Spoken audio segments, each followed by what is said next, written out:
नमस्कार दोस्तों। मैं आशा करता हूँ आप अपनी लाइफ को एंजॉय कर रहे हो, अपनी सेहत, फैमिली और पढ़ाई का ध्यान काफ़ी अच्छे से रख रहे हो। आज है 5 दिसंबर और आज की वोकैबुलरी डिस्कशन शानदार रहने वाली है। थोड़ा आज लेट हो गया, बट इतना तो अश्योर है कि वीडियो हर दिन आएगा। अगर सुबह नहीं आ पाया तो शाम को आएगा, पर आएगा, डेफिनेटली आएगा। आज आगे पीछे टाइम वेस्ट ना करते हुए शुरू करते हैं आज की वोकैबुलरी डिस्कशन। सबसे पहला शब्द है फॉरसेक। फॉरसेक का मतलब होता है त्यागना, किसी इंसान को त्याग देना। जैसे मान लो आप लाइफ में ऐसा रिलेशन रखे हो और जो अच्छे से नहीं चल रहा है, तो आपने क्या किया, उसको डिसर्ट कर दिया। बंदे को डिसर्ट कर देना, डिसर्ट का मतलब होता है छोड़ देना, यानी फॉरसेक कर देना, त्याग देना। इंग्लिश में से बोलते हैं leave someone who needs or counts on you.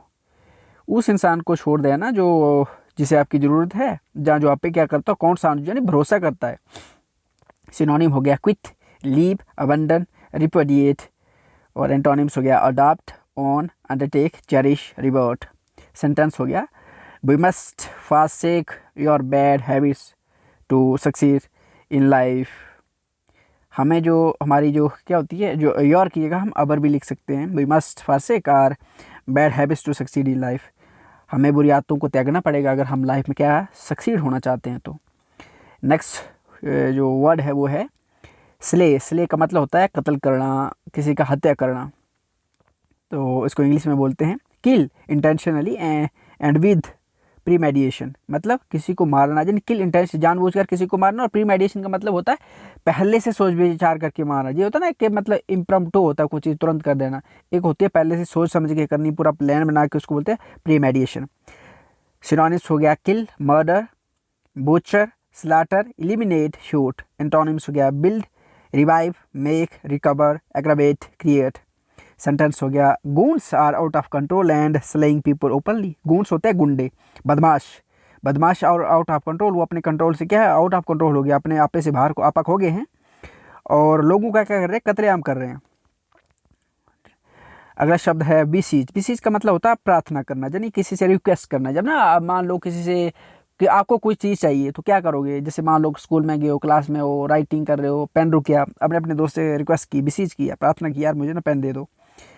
मतलब वो कर थोड़ा ना दिखाओगे आप, जो आराम से पोलाइटली से जो रिक्वेस्ट करोगे उसको बोलते हैं बिसीज करना। बिसीज यानी प्रार्थना करना। इसको इंग्लिश में बोलते हैं ask for request earnestly. Earnestly का होता है पोलाइटली तरीके से, मतलब सच्ची दिल से। सिनोनिम हो गया एंट्रीट, वेग, रिक्वेस्ट, प्लीड, पैटिशन। एंटोनिम्स हो गया offer, provide, give, mandate, deliver. Sentence हो गया he always besieges a favour of you.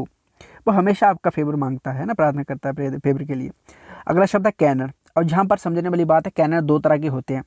एक कैनन होता है CANNON। वो कैनन जो होता है उसका मतलब होता है, जो सिंगल एन वाला है, वो डबल एन वाला जो होता है उसका मतलब होता है तोप। जो बड़ी समुद्री जहाज पे ना ऐसी तोप जो होती है, जैसे ज़्यादातर समुद्री जहाज नहीं होते उस पर तोप लगाई होती है गोला बारूद में फेंकने के लिए, तो उसको बोलते हैं कैनन। लेकिन जहाँ पर जो कैनन का मतलब होता है कसौटी। कसौटी का मतलब होता है सिद्धांत। जब कोई रूल्स एंड रेगुलेशंस होते हैं ना कि आपको वो कैनन, जैसे मान लो अगर हिंदू होते हो तो आपको हिंदुज़म के कैनन्स को फॉलो करना पड़ती है। बेसिकली देखा जाए हिंदू में कोई ऐसी पर्टिकुलर बुक है नहीं जो आपको फॉलो करनी पड़ेगी हिंदू होने के लिए। बट जैसे अगर आप इस्लाम में होते हो, जैसे आप इस्लाम बने हो, तो आपको एक ही किताब को फॉलो करना पड़ेगा। जैसे बाइबल हो गया, वो क्या बोलते हैं, कुरान हो गया। अगर आप क्रिश्चियन हो तो आपको वो बाइबल को फॉलो करना पड़ेगा, क्योंकि एक ही किताब है आपके पास। वो जो उसको बोले कैनन बोल सकते हैं। वो जो सिद्धांत है, इस्लाम में कुरान और क्रिश्चियनिटी में क्या है, बाइबल, वो है कैनन। तो जैसे दिया है इंग्लिश में, एक collection of books accepted as holy scripture. A books का कलेक्शन ऐसा, मतलब संग्रह बहुत सारी किताबों का जो होली स्क्रिप्चर, पवित्र किताबें मानी जाती है। जैसे हमारे हिंदू में भगवत गीता को, बहुत सारे ग्रंथ है, इनका कोई नाम लेने वाला तो है नहीं। लेकिन जैसे इस्लाम में एक ही कुरान है, क्रिश्चियनिटी में बाइबल है, तो उनको क्या माना जाता है, कैनन माना जाता है। सिनोनिम हो गया credo, principle, doctrine, tenet, statute. और एंटोनिम्स हो गया rebellion, violation, chaos, breach, valley. Sentence हो गया I have to read a canon of accepted literary texts within 7 days। कि मुझे क्या करना पड़ेगा, I have to read a canon, मुझे एक कैनन पढ़ना पड़ेगा जो भी होली स्क्रिप्चर का लिखा होता है। Cannon of accepted literary text, कौन से जो उन किताबों को जो एक्सेप्टेड लिटरेरी टेक्स्ट है विद इन 7 डेज। जैसे ना कौन सी किताबें होती है जो एक्सेप्ट की होती है, जिसको मान्यता प्राप्त होती है, और जिनको मान्यता प्राप्त नहीं होती है। जैसे अगर आप हिंदुइज्म में देखा जाए तो जो संस्कृत के लिखे हुए टेक्स्ट है ना, उनको ज़्यादातर मान्यता प्राप्त हुई है। लेकिन बाकी वाले क्या है, लोग अपने मन घड़त कहानियाँ, वो एक्सप्लेनेशन अपने अपने हिसाब से दे देते हैं, तो उनको उतना अथेंटिक नहीं माना जाता है। तो अथेंटिक उनको माना जाता है जो संस्कृत वाले हैं, तो उसको बोलते हैं एक्सेप्टेड लिटरेरी टेक्स्ट को, वो मतलब होता है। अगला शब्द है ट्रैक्ट। ट्रैक्ट का मतलब होता है प्रणाली, कोई तरीका, मतलब कोई काम करने का तरीका, यानी वे ऑफ वर्किंग। जहाँ ट्रैक्ट का मतलब होता है इलाका, बहुत सारा इलाके को क्या बोलती है, ट्रैक्ट बोलती है। इंग्लिश में बोलते हैं लार्ज एरिया ऑफ लैंड, उसको क्या बोलते हैं, ट्रैक्ट। सिनोनिम हो गया plot, zone, pamphlet, territory, belt, sector. Antonyms हो गया infield, briefness, autocracy, verge. Sentence हो गया a vast tract of land is illegally capture by goons. ये जमीन का बहुत बड़ा हिस्सा ना जो बदमाशों ने अवैध तरीके से कैप्चर किया। जैसे यूपी में बहुत सारे थे माफिया ने वो चीज़ों को, ज़मीन को कवर कर रखा था, तो यूपी ने फिर फेरा बुलडोजर, तो वो उसको वजह से ना जो उनको जो माफिया है, उनको माफिया को बोलते हैं, माफिया को ही गूंस बोलते हैं, माफिया को ही गुंडे बदमाश बोलते हैं। अगला शब्द है कोबर। कोबर का मतलब होता है कौवर भी बोल सकते हैं, कौवर बोल सकते हैं, कौवर मतलब कौ के साथ ई आर लगा ना, कौर, कौर बोल सकते हो। पौर का मतलब होता है पालथी मार कर बैठना, झुकना या पीछे हटना। जैसे ना कोई बंदा, जैसे मान लो मेडिटेशन में करते हो तो पॉलिथी मार के बैठते हो, तो उसको बोलते हैं या लेट जाना, पीछे काउच हो जाना। इंग्लिश में नहीं है crouch or curl up in fear. मतलब क्या है, इसका मतलब सिंपल से शब्दों में बोल दूं, जब आपको ना डर नहीं होता, छोटे छोटे बच्चे जब होते हैं, थोड़ी सी कोई ऐसी बात सुनते हैं ना रात को, जैसे खनखनाट आवाज़, जैसे अगर आपके घर में, जैसे हम गाँव में रहते हैं तो हमारे चूहे होते हैं गाँव घरों में, तो रात को ना बच्चे उठते थे, चूहे की आवाज़ आती, रात को चूहे की आवाज़ आती तो हम छिप जाते डर के मारे। तो जो डर के मारे छिपते हैं उसको बोलते हैं कौर, यानी क्रोच का मतलब होता है कर्ल अप इन फियर, उसका वो मतलब होता है। सिनोनिम हो गया shrink, crawl, growl, creep, crouch. Antonyms हो गया unafraid, bold, flourish, fearlessness. Sentence हो गया the students always score in teacher's presence. हाँ, जो बच्चे होते हैं ना हमेशा टीचर की प्रेजेंस में डरे हुए रहते हैं, मतलब नीचे या क्राउच होके रहते हैं कि उनको पता है कि डांट पड़ जाएगी, थप्पड़ पड़ जाएगा, पिटाई हो जाएगी। अगला शब्द है स्टायर। स्टायर का मतलब होता है, सटायर का मतलब होता है किसी व्यंग्य कसना, जैसे ताना नहीं कस देते हैं किसी बंदे पे। जैसे मान लो आप के साथ ऐसे बंदे के साथ रहते हो जिसके साथ आपकी बनती नहीं है, मतलब आपका जो रिलेशन है वो अच्छे नहीं है, तो आप क्या करो, ताना कसोगे ना बंदे पे, व्यंग करोगे, मतलब डायरेक्टली उसको नहीं बोलो, किसी और को बोलोगे, पर बेसिकली बोलो उससे होते हो, उसको हो रहे हो, तो उसको बोलते हैं स्टायर। स्टायर का मतलब होता है व्यंग्य, हास्य, व्यंग्य करना, किसी पे ताना घसना। Witty language use to convey insult, किसी की इंसल्ट करने के लिए एक ना बिट्टी का मतलब होता है बिल्कुल चालाकी से।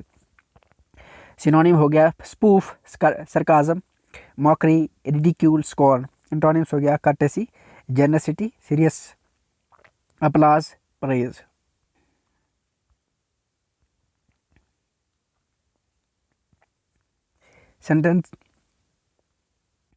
सेंटेंस है he is known for his unique and unconventional styles. मैं थोड़ी सेहत अच्छी नहीं है तो प्लीज़ एडजस्ट कर लेना यार। अगला शब्द है म्यूज़। म्यूज़ का मतलब होता है गंभीर विचार, जो होता है ना बिल्कुल सीरियसनेस, कोई चीज़ों को सोचते हैं उसको बोलते हैं म्यूज़। इंग्लिश में होता है reflect deeply on a subject. Synonym हो गया थिंक, पॉन्डर, मेडिटेट, फैनेटाइज और इमेजिन। एंटोनिम्स हो गया neglect, conjecture, ignore, abrupt, snap. Sentence हो गया we should not muse upon past errors. हमें जो क्या होते हैं रिफ्लेक्ट डीपली। रिफ्लेक्ट डीपली का मतलब होता है गहरे तरीके से किसी चीज़ पे सोचना। जैसे ना मान लो किसी का पास्ट में ब्रेकअप हो गया, कभी उसको याद आ गई पास्ट की, तो बहुत उसमें डूब के उसके बारे में सोच रहे हैं, तो उसको बोलते हैं। यहाँ पर सेंटेंस में we should not muse upon past error, जो पास्ट हमारी गलती होगी उन पर हमें ज़्यादा गहरा सोचने की जरूरत नहीं है, नहीं करना चाहिए। अगला शब्द है एनस्यू। एनस्यू का मतलब होता है खोज करना या घटित होना। जैसे मतलब परिणाम, इसे हिंदी में बोलते हैं परिणाम स्वरूप। आपने किसी को गालियाँ दे दी और उसका परिणाम स्वरूप हो गया, आप पे कोई दंड मिल गया आपको, तो मतलब जो उसको बोलते हैं एनस्यू। मतलब एक चीज़ को दूसरी फॉलो करनी है। जैसे आप अच्छे से पढ़ाई करोगे तो उसका परिणाम स्वरूप क्या होगा, जब मैं पास हो जाओगे, तो उसको बोलते हैं एनस्यू। इंग्लिश मीनिंग है टेक प्लेस और happen as a result. Synonym हो गया follow, occur, happen, transpire, result, proceed. Antonyms है proceed, antecede, predate, backfire. Sentence है nobody knows what will ensue from this deal, कोई नहीं जानता कि इस डील का परिणाम क्या होगा। ब्रुक, ब्रुक का मतलब होता है स्ट्रीम, छोटी सी धारा, पानी की धारा नहीं बहती छोटी, जैसे आप देखा होगा पहाड़ों में छोटी छोटी नदियाँ टाइप बहती है, नदियाँ नहीं होती पर छोटी छोटी जल की धारा होती है जब बारिश होती है, जहाँ पानी का हिस्सा निकलता है नेचुरली, तो उसको बोलते हैं brook. A natural stream of water smaller than a river, river से बहुत छोटी उसको बोलते हैं, जल की धारा को बोलते हैं ब्रुक। सिनोनिम हो गया stream, rivulet, runnel, flow, swallow, toilet. Antonyms हो गया prohibit, annul, vanish, abstain, abscond. Sentence है the brook is deluged with impure water, जो छोटी सी क्या है ब्रुक, ब्रुक में जो जल की धारा है ना वो डेल्यूज का मतलब उससे भरी हुई है इम्प्योर वाटर से।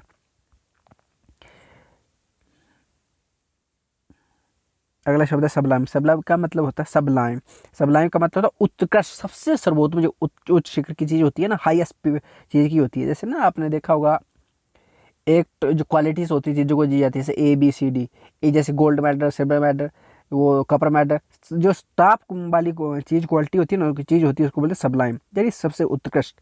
मीनिंग हो गया आप हाई मोरल और इंटेलेक्चुअल, सबसे जो कीमती होती है उसको बोलते हैं उत्कृष्ट, सबलाइम। सिनोनिम हो गया magnificent, superb, Lofty, splendid, wonderful. Antonyms हो गया वाइल, पोर, बैड, हॉरिबल, शेबी।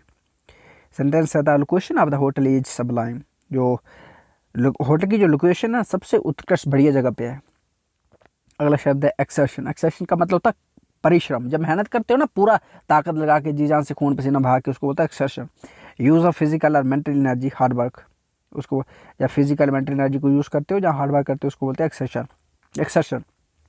सिनोनिम हो गया लेबर, टोल, टोल नहीं होता बेसिकली टॉयल होता है, TOIL होता है, टॉयल नहीं, हार्ड वर्क करना, effort, hard work, struggle. Antonyms है rest, idleness, laziness, inactivity, relax. Sentence है you should try to avoid physical exercise, आपको फिजिकल जो होता है ना परिश्रम करना वो अवॉइड करना चाहिए कि थोड़ा ऐसे ही काम चल जाए तो अच्छा रहेगा।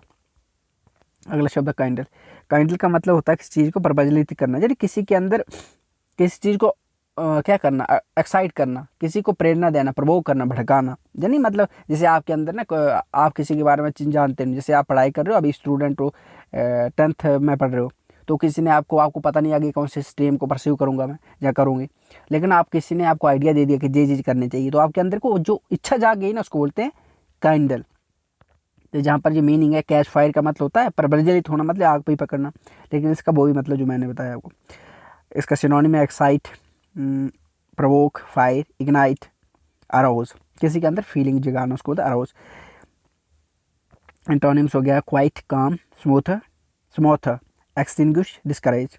सेंटेंस है the wood you bought is too wet to kindle, जो लकड़ी आपने खरीदना होता है, खरीदा, जो आपने लड़की ने लकड़ी खरीदी है वो बहुत गीली है, मतलब टू वेट मतलब बहुत गीली है ताकि उसको आग ना पकड़ सकती है।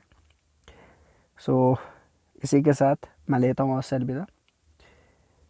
मैं उम्मीद करता हूँ कि आपने ज़रूर कुछ इससे सीखा होगा, इसी तरह आप अपनी कंटिन्यूटी बनाए रखिए और चीज़ों को सीखते रहिए। थोड़ा आई थिंक मेरी हेल्थ उतना अच्छे से रिस्पॉन्स नहीं कर रही है, so please try to adjust. So see you guys very soon, till then take care, thank you for watching, have a nice day.